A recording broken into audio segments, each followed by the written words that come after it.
Behind these doors, the first glimpse of the future of RAF ground attack. A Typhoon armed with the weapons that'll one day transform its ability to take out targets on the ground. The Typhoon's been operational for a number of years now as an air superiority fighter with a limited air-to-ground capability. But the enhancements on this plane change all of that. It's fitted with 2 Storm Shadow cruise missiles. They can be fired from hundreds of miles away without the need for the plane to enter potentially hostile airspace. This aircraft's also fitted with 2 Meteor beyond visual range air-to-air missiles, another long-range capability. It's all part of Typhoon's growing maturity as it becomes the backbone of the RAF.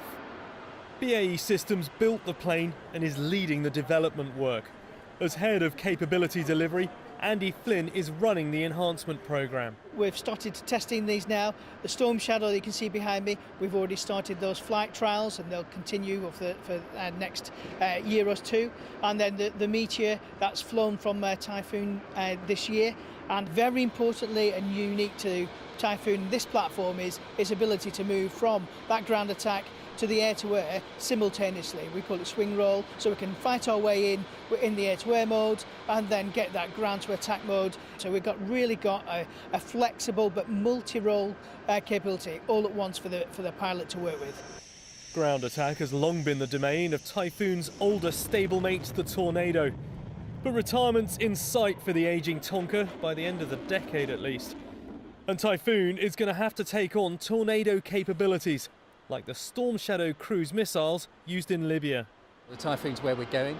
The Storm Shadow and Meteor enable us to take the Typhoon to the next level, really. So the greater the distance between me and the enemy that I'm trying to shoot at, the less risk there is to me and my platform and my formation members. Flight testing these upgrades has already started.